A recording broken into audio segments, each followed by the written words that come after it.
Hello everyone, welcome to For His Namesake. This is God in Our Stories. We haven't had one in a while. I've been working on this one. It took me a bit to do this. This story is a true story of my life. It took place when I was 14 years of age. It is called Plane on Fire. "Look, our airplane is on fire," explained my brother, who was sitting next to a window of the 8-passenger Cessna plane we were in. We were in Malaysia, Southeast Asia, and we were about to depart from the mainland to a beautiful island called Langkawi for our week-long summer vacation. This was back in the early 1980s, and at that time, this destination had just barely become known to tourists. My parents had reserved a lovely new resort stay that included a private and secluded beach. The pictures in the brochure that we had received weeks before revealed a lovely white sandy beach and beautiful blue-green sea waters. We were looking forward to swimming in the Andaman Sea, which is part of the Indian Ocean. We were also looking forward to going snorkeling, windsurfing, and sailing. Besides my parents, brother, and I on the small airplane, there were 4 Oriental businessmen. They were sitting in the back of the plane, and they were dressed very nicely as if going to a meeting next. "Don't play games with us, Gunther," I said to my brother, who often played jokes or pranks on us. Gunther was just 12 years old, but already acted like a mischievous teenager. "I'm not playing games. Look for yourself," Gunther said as he pointed to his window. My mother was quick to add in her native German language, "Gunther, that is definitely not something to have fun with." My parents and I looked out the windows on the left side of the aircraft. Sure enough, there was a rather large flame bellowing out from underneath the wing. I gasped and began to panic. My brother just continued to sit in his seat with a smug smile on his face as if none of this was bothering him. My father's facial expression showed that of someone deeply analyzing the situation. He was an electrical engineer and had once repaired fighter jets for the U.S. Air Force in his younger adult years. My mother was sitting next to me across the aisle from my brother, and while she was concerned, she kept her cool. I, on the other hand, already panic-stricken, grabbed her hand, and squeezing it tight, I asked her what we should do. I did pray silently to God to get us out of the aircraft immediately, but I was still a nervous wreck. "We don't panic," my mother said calmly, but my heart was racing, and I actually began to feel nauseated. I told my mother that we should inform the pilot. She told me to stay seated while she would open the door to the cockpit to get the pilot's attention. Thankfully, we had not taken off yet. The airplane had taxied down the runway a bit and then had stopped, as if waiting for the go-ahead from the air traffic control tower. I could barely contain myself as my mother opened the door to the cockpit. The twin engines of the aircraft produced a lot of noise, so my mother had to yell at the pilot, who was oblivious to what was going on. Once the cockpit door was open, I could see that he casually turned to face my mother to see what on earth she was trying to tell him. I also kept my eyes on the fire for fear that the flames would get larger, spread, and engulf the whole plane in flames, or that there would be an explosion. At one point, I remember looking back at the Oriental businessmen, who, like the pilot, had no idea that anything terrible was going on. My look of horror towards them prompted them to give quizzical facial expressions towards me and my family, as well as peer out their own windows. Probably all they could see was the black smoke from the flame. I remember seeing them nod at me and then say something to each other while chuckling amongst themselves, and then sit there perfectly calm. "Excuse me, ladies and gentlemen," our pilot was speaking through the intercom now. "Please do not panic. I'm turning off the engines now.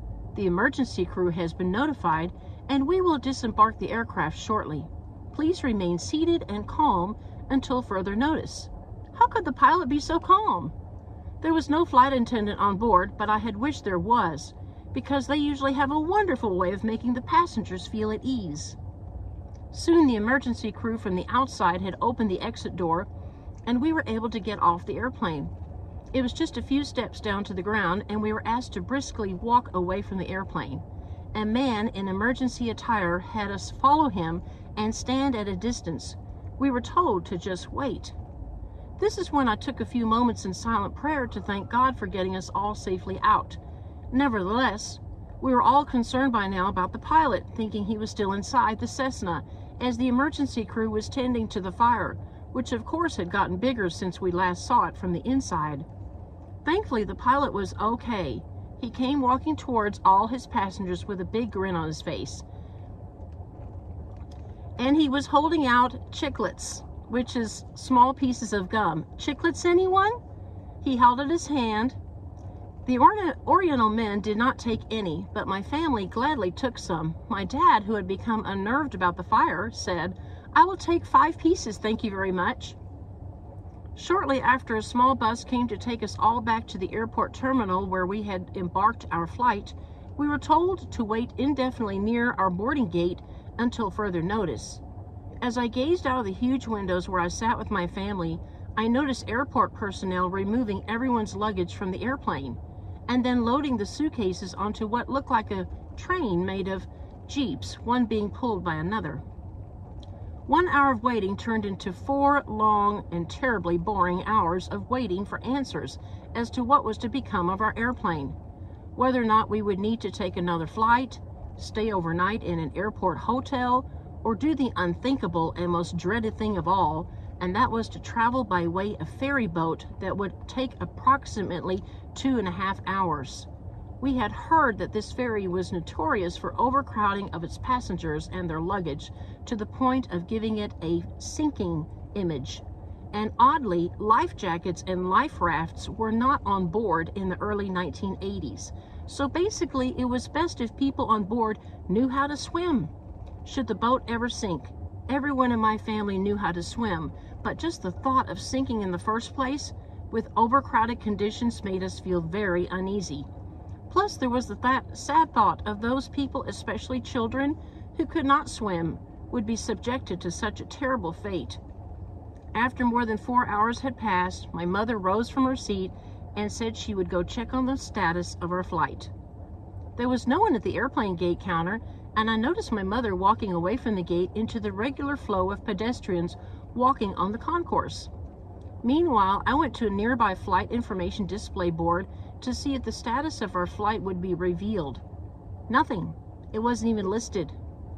I shuffled back to the waiting area where my dad and brother were. Then I heard my mother behind me calling out that there was good news.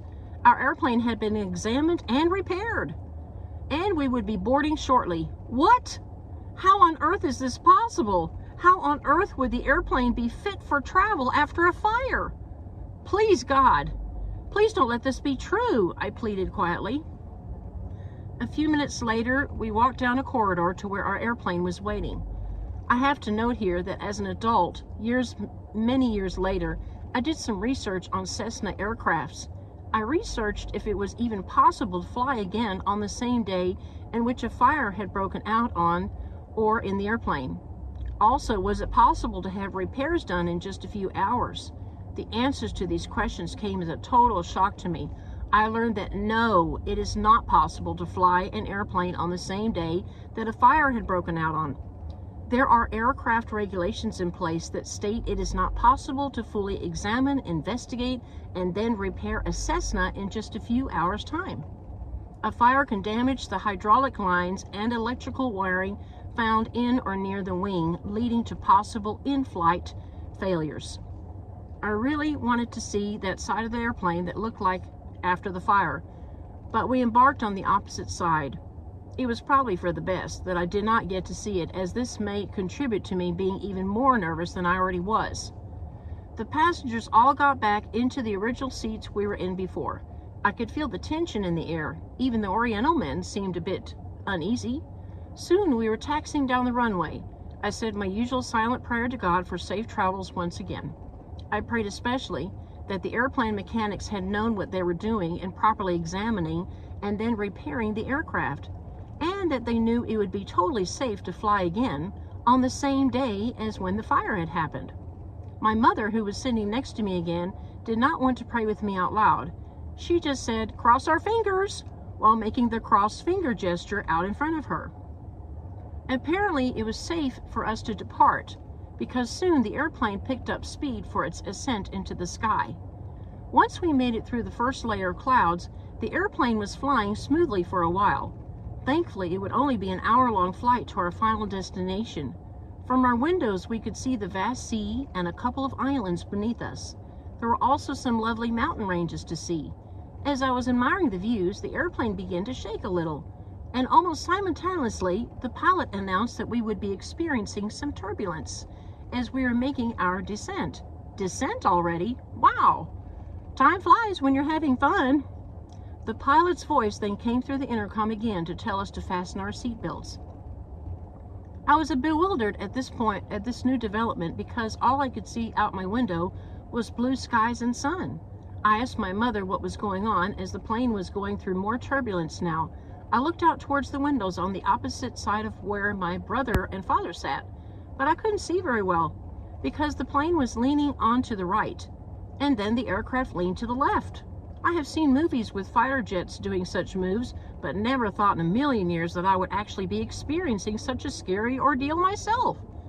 "Waha!" yelled one of the businessmen in the back as the airplane did a sudden dip. Then, if you have ever been on a roller coaster, then you would know that feeling once the coaster plummets straight down.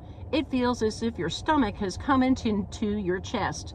A more subtle way of describing that is like having large butterflies in your stomach. The sudden dip that the airplane just made gave us all that same feeling. I looked out my window again, and to my horror saw that we were awfully close to a mountain. The Cessna kept bouncing and bucking as if it riding a wild rodeo bull. At one point, I turned my head to see how the Oriental men were doing and saw that a couple of them had been lifted off their seats and then thrown back down. Oh no! They didn't fasten their seatbelts as the pilot had instructed them to do earlier. With the airplane being so jerky now, it would be very difficult and maybe even impossible for these unfortunate men to try to get their seatbelts on now. I said a silent prayer to God for these two men to be okay, and that there would be a few moments of calmness for them to be able to buckle up. Looking back out my window, I could see that we had moved slightly away from the mountain, but now I could see the skies turning darker, and we were being surrounded by thick thunder clouds. Then, just as we went through one of those clouds, the airplane bounced, jerked, and shook violently. We all screamed, and I began to pray fervently out loud. I remember repeating my words over and over again. "Please, God, help us. Don't let us crash. Please have mercy. Please, God." I was also crying, and my mother had grabbed my hand and held onto it firmly. Despite everything, my mother remained calm. I looked over at my father and brother. My father was also remarkably calm, but once again seemed to be in his own analyzing dream world in the midst of this terror. My brother obviously thought all of this would be amusing and or exciting. He was grinning from cheek to cheek and kept looking at everyone and then back out his window.